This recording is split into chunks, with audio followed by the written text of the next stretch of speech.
Yes, good evening, hello, and welcome to SSBC with me, Paul Bith. Now we are talking about some of the challenges that the community are going through, and these are now, as we all know, that the country is much more hit by the economic hardship in the country, as well as the service delivery, good governance, and a lot more other stuff that are now the major issues that people are discussing all around the country. And to discuss more or to shed more light on this topic of today, I'm joined in the studio by Dr. Assistant Professor, School of Management and Business in the University of Juba, Miyar Denyok Michar. Gentlemen, welcome to our discussion. Thank you very much, Paul, for having me. To begin with our discussion, Mr. Miyar, what more can you tell the public about the current economic situation that the country is undergoing now? Thank you very much. It's a very good discussion, and it's a talking point that everybody is looking forward to hear. The situation we are facing right now, especially for the civilians and many peoples, is very dire. We have a lot of issues that are happening in the countries, and it's due to issues that are related to wars and services delivery. That the resources we are having may not be enough to cater for everything that people need in their residence, in their life, and everything that people want, especially the citizen. According to what you just said, that the resources that the country is now having may not be enough for each and every single citizen in the country. How far has this issue been discovered that the resources are not enough for the citizen? Well, let's look at some of the issues, the outlook, what content and economics outlook of a country. When a country is having a lot of issues, something to do with war, you can take an examples of communal issues, cattle raiding, and also other pockets of the holdouts, maybe rebels.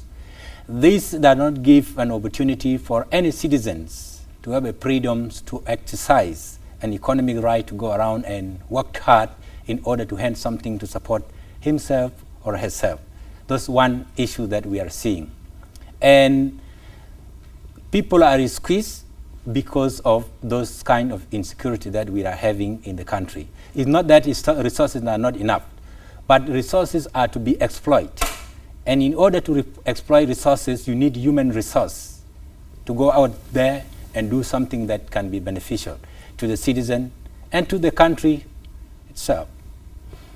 Now, when we say something small about the security that is making a lot of the citizens now suffering, like you put it, that most of the people do not have that access to their farms, to their villages, because of insecurity for them to to cultivate or to do other stuff that will end them in living. What do you suggest that the government should do in order to tackle these challenges that are facing the country? The best thing, and I think our government is also doing it very well, is to create sensitizations for peace building at the local level, at the grassroots levels. If you go down in the remote areas where our citizens are not even aware about these issues, so we need, or the government need to advocate for a peaceful living among the communities, for every citizen in all the states, irrespective of where they are living. People are really traumatized by the occurrence of wars, especially as starting from 2013, going back up to this time. I know a relative peace is there where we are now having a transitional government, looking forward to have elections very soon. But there is a need for those communities that are really traumatized into the war, that they are not actually living coexistently with one another. So those are some of the issues that contribute to the economic hardship, because people really have no ways to go around about their livings and livelihoods. Now that the country is facing tough and dangerous situation economically that does not exist anywhere in the world.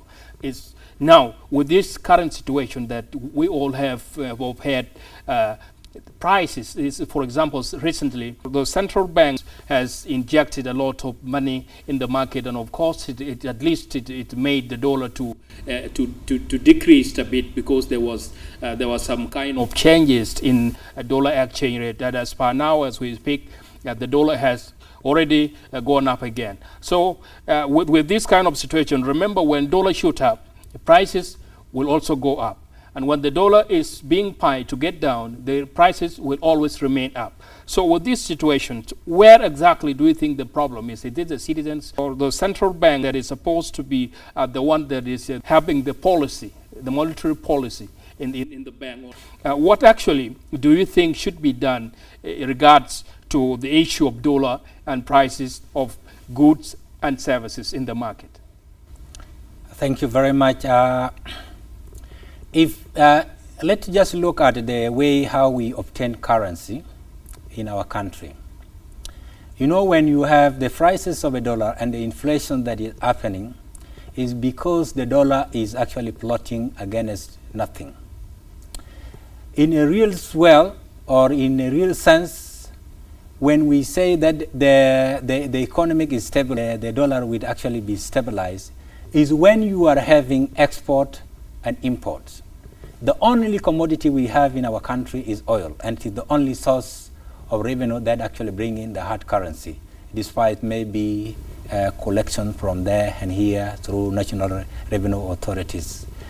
But in real sense, when you do the auctioning is like throwing a grind of maybe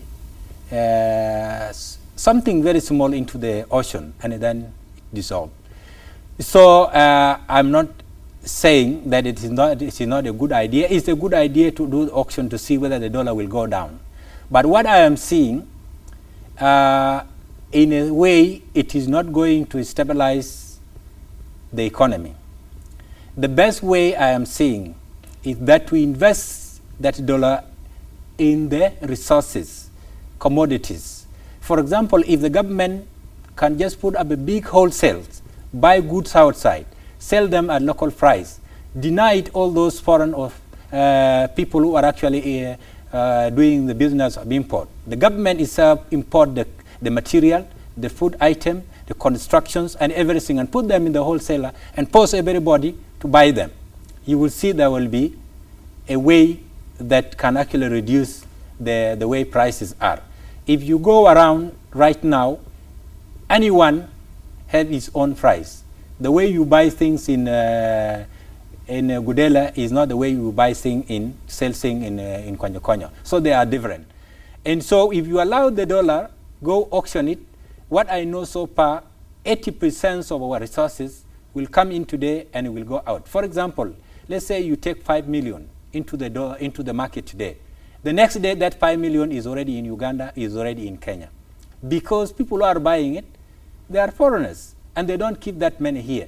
But if we tie them to buy our resources through the government establishing a wholesale and everything, control all the material that come in form of maybe food, commodities, or construction material, or any other things, you will see, in my opinion, it will actually bring a little bit of a relief. Actually, when you mention the issue of the warehouse, I think recently it seemed like the Minister of Trade and the Minister of Trade said something said something that there was some goods that were imported from different countries, and that seemed like there seemed to be a store around here, and this store, most of the South Sudanese do not, especially some citizens, do not have access to that kind of a store. I don't know what is that policy. And when you mention that the foreign investors, these people that are in the country here, the foreigners that are doing the business right away in the country, are the ones that are grabbing or getting all this dollar. They're the ones that are buying it in the market, whether in the black market or in the bank, and then they take it to their countries. And the South Sudanese citizens, most of them are not familiar with how the business is done, or they are not interested to do business. In this situation now, how do you think that the dollar can be controlled regardless of those who are in the market? One of the things that it is not only just the foreigners that are actually controlling the dollars. No, I no, would no, the say- market. I'm saying the market, not the dollar. Okay, yeah, but I want to just go back. 85 or something like 80% of the people in this country who have families outside. And so everybody would go and run very quickly to grab dollars and send it back to where their families are. That's one. And second, the foreigners themselves, what they want is like what I call South Sudan is like a hunting ground for many. They come not with the heart of really investing so that they contribute to the economy, but with the heart that they want to collect what they want, take it back to their home countries, and then that is it. So, in real sense, I think the governor of central bank is doing his best. Like I appreciate our president, he has already made the central bank to be independent, and I think maybe he's working very hard to see that the dollar actually is reduced, the inflation is reduced. But still, there has to be something to be enforced to those who are selling. For example, let's say the dollar dropped today.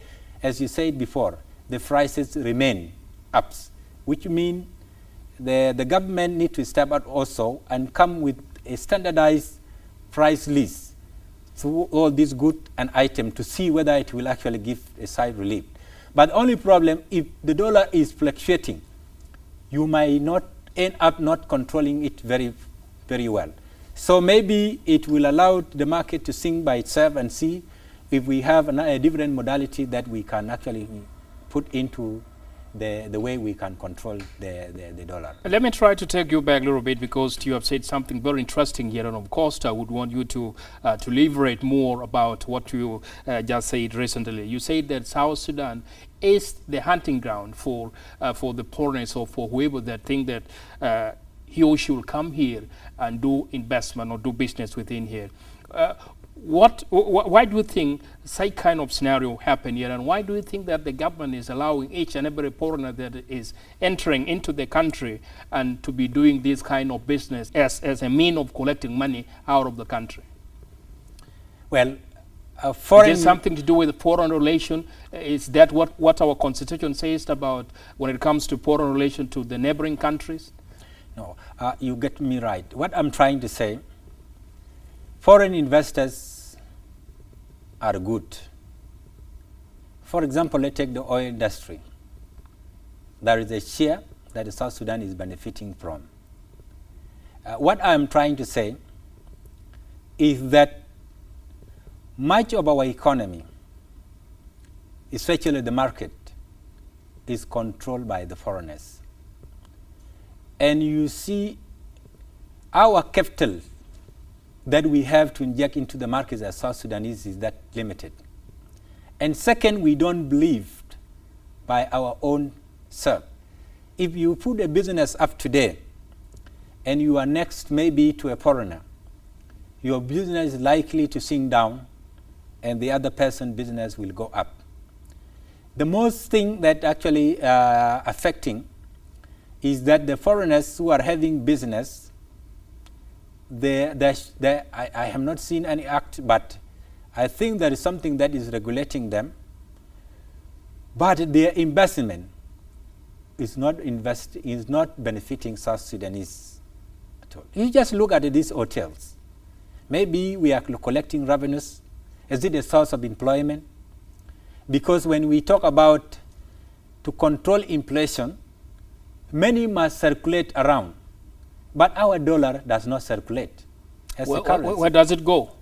It goes to where it comes from. Maybe it goes back to, for example, if you have, it go back to foreign countries where investors have, or maybe anybody who is having a business today, you just receive your money and then send it back to your home country. We are going for a very short break, and we'll be right back and continue with our discussion.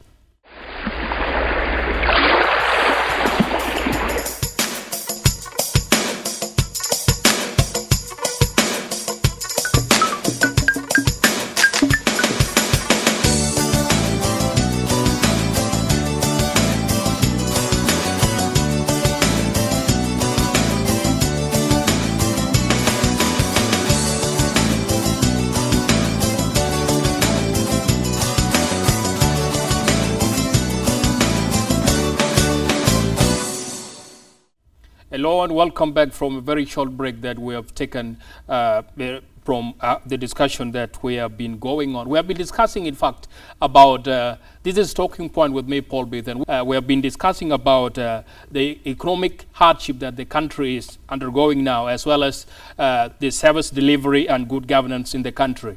To discuss this, I have been joined in the studio by Assistant Professor, School of Business and Management in the University of Juba, Miyar Denyokt Michar. Gentlemen, welcome back again to our discussion.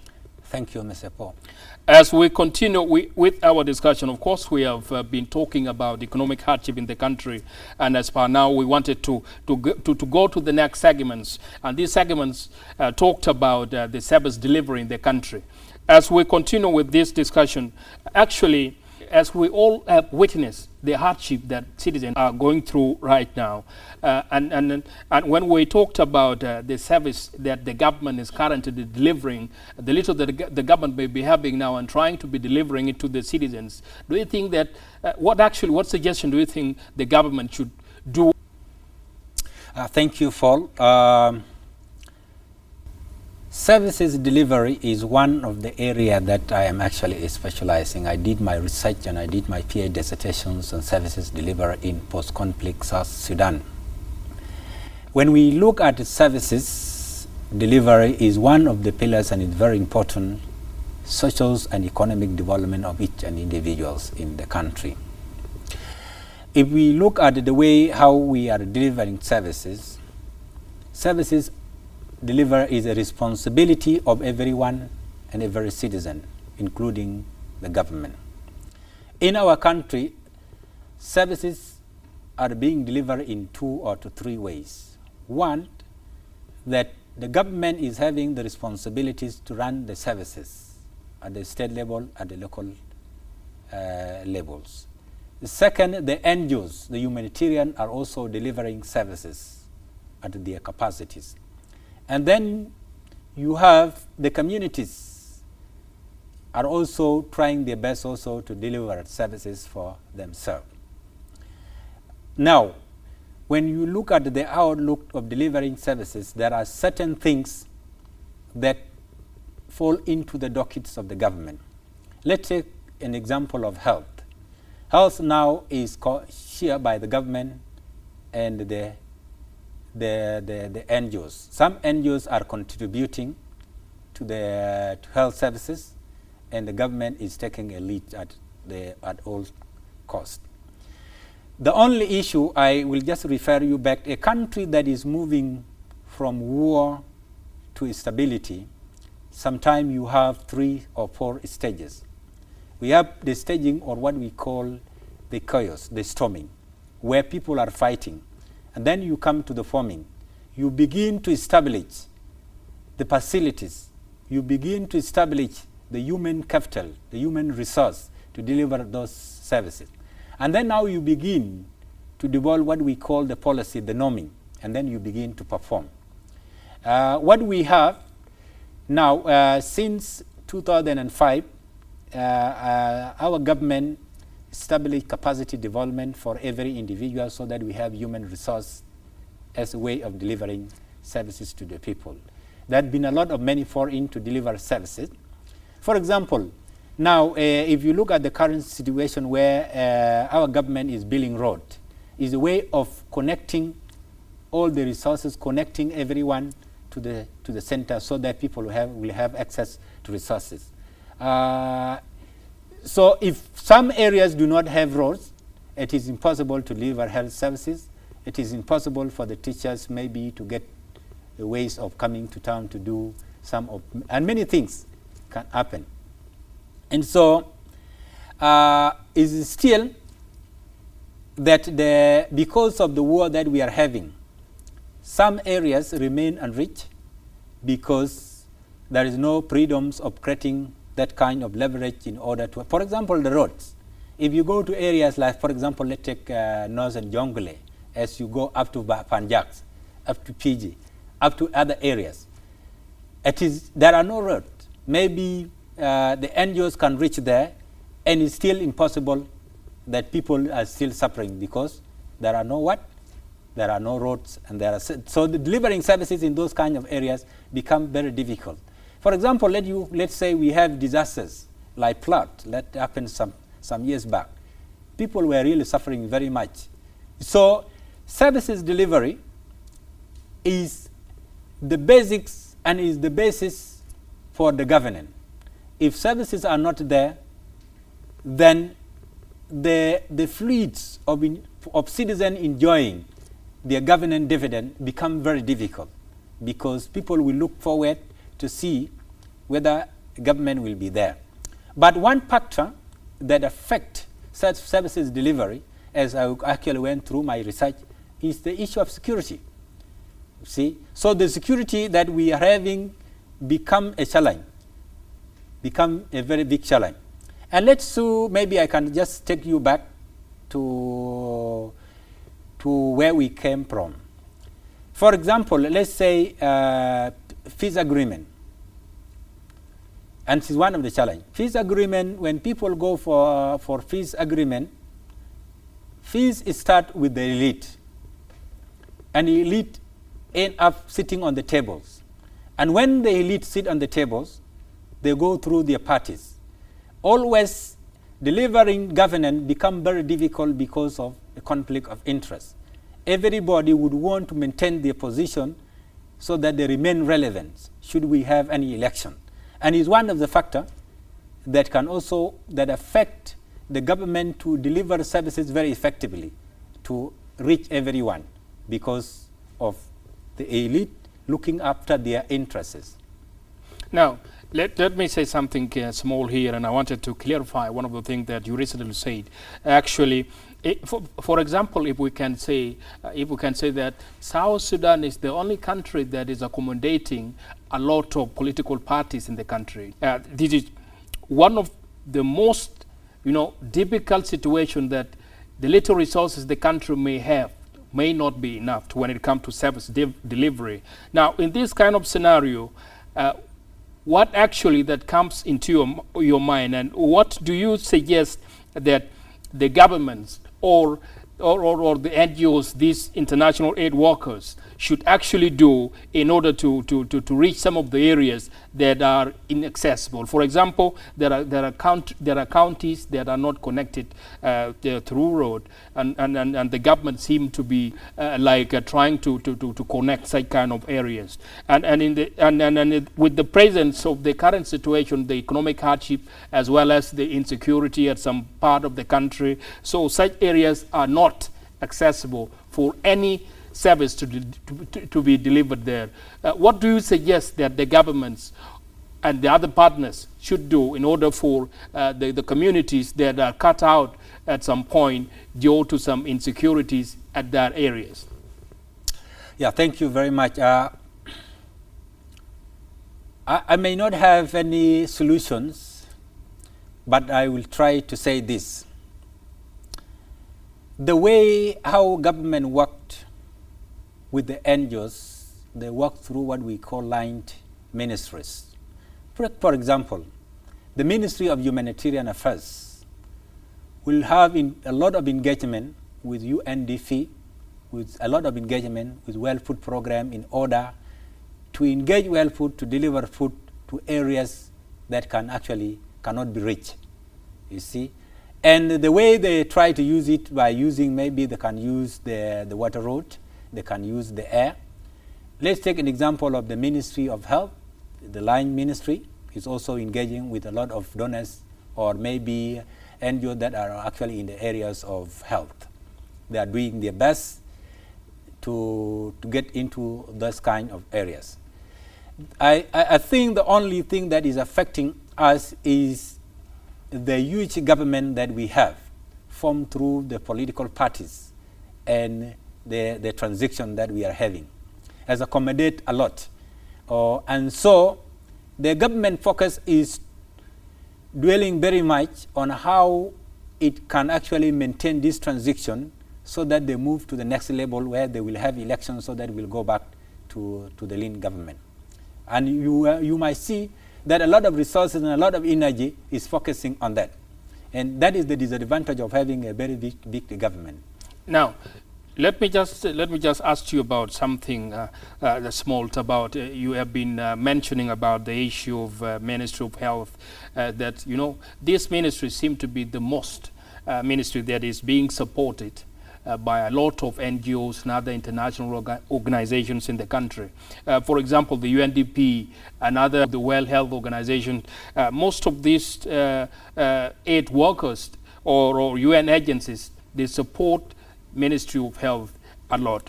With all the supports that these agencies are doing to the ministry, there seem to be, there are some health facilities that do not have enough equipment when it comes to, to the medicals, when it comes to some other requirements that are needed in the hospital, and yet the ministry is massively being supported or funded by so many organizations in the country. What actually do you think is the problem? Do you think there is some kind of interference from somewhere that do not make the ministry so independent, or do not make the health sector not delivering services to the citizens that are the most vulnerable at the current situations of the economic hardship?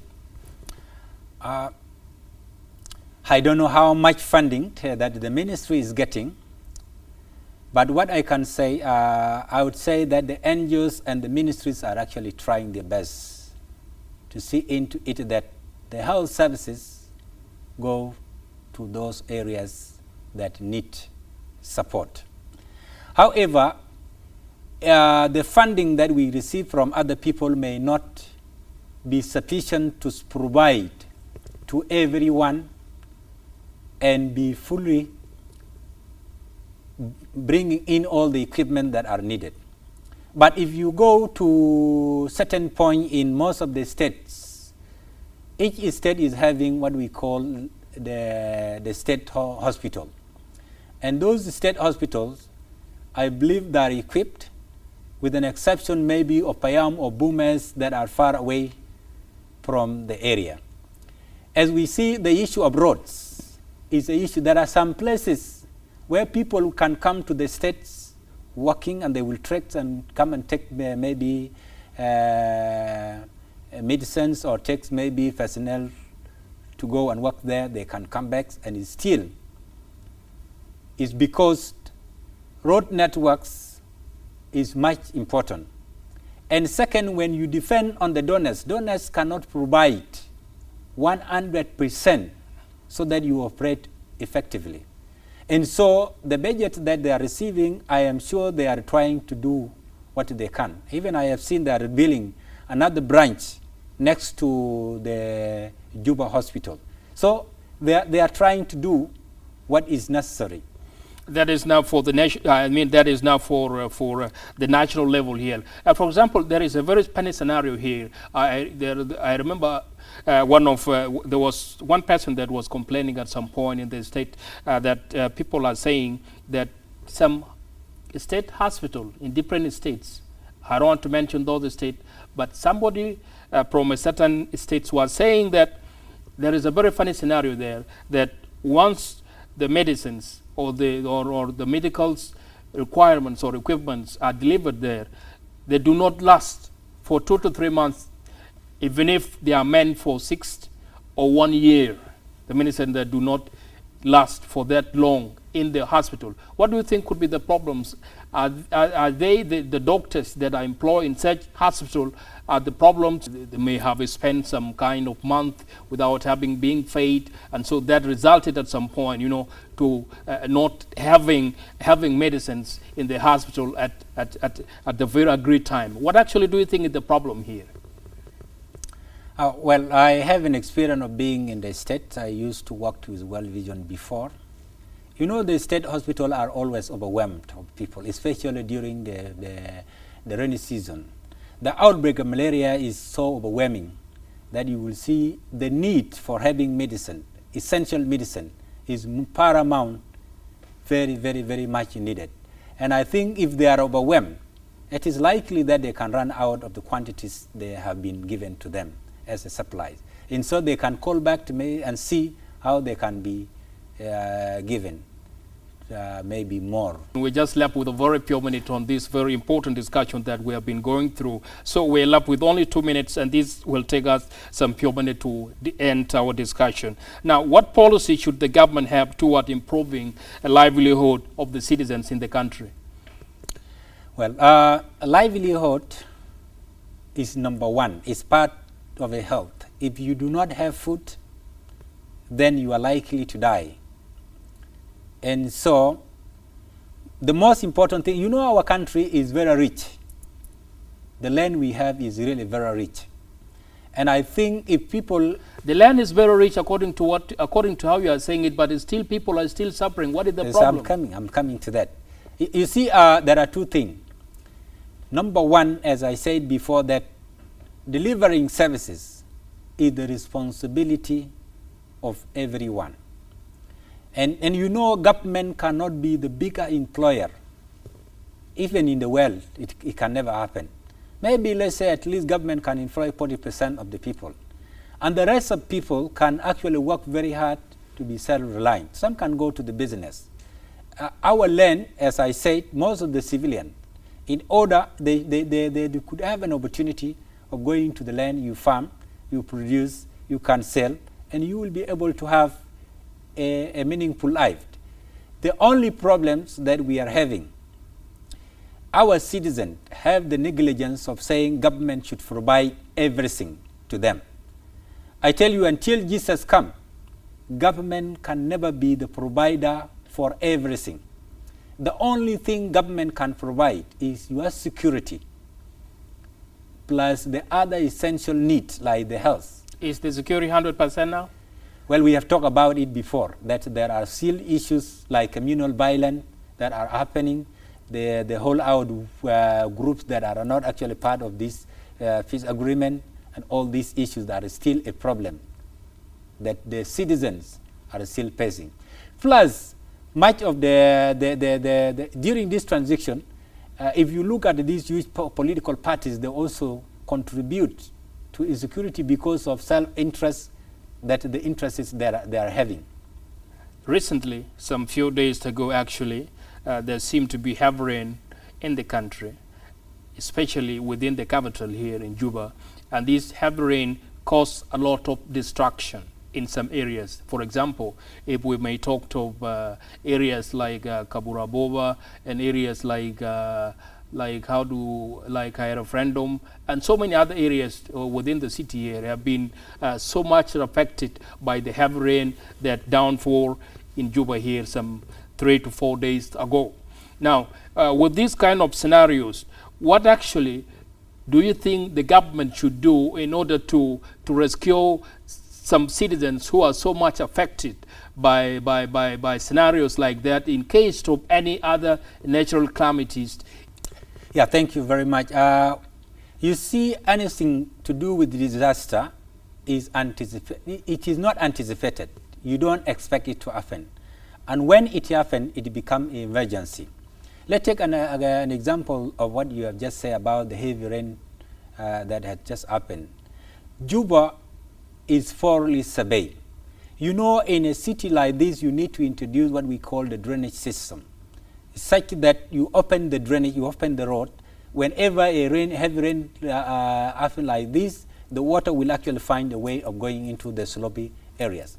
And so it becomes very difficult because now if you look at like places like Gudele and other things, roads are so narrow and the drainage system is not there. So you will not expect anything. But what I know, if certain things happen like this, I am sure the government is always ready, especially the Minister of Humanitarian and even the Central Equatorial Government. They have some NGOs who can come in and try to help the needy peoples. Many thanks. Affected. Many thanks indeed. Our discussion has so far come to an end. I appreciate the time that you have given us in the studio here. We have been talking about the brightest of issues that seem to be affecting the citizens living in the country. For example, the economic hardship, as well as service delivery and good governance in the country. So this has been our topic for today, and I was joined in the studio by Assistant Professor in Schools of Business and Management in the University of Juba, Dr. Miyar Denyokт Michar. Many thanks indeed, gentlemen, and my team here. Our discussion has come to an end. Thank you, gentlemen. Thank you. Thank you a lot. Thanks.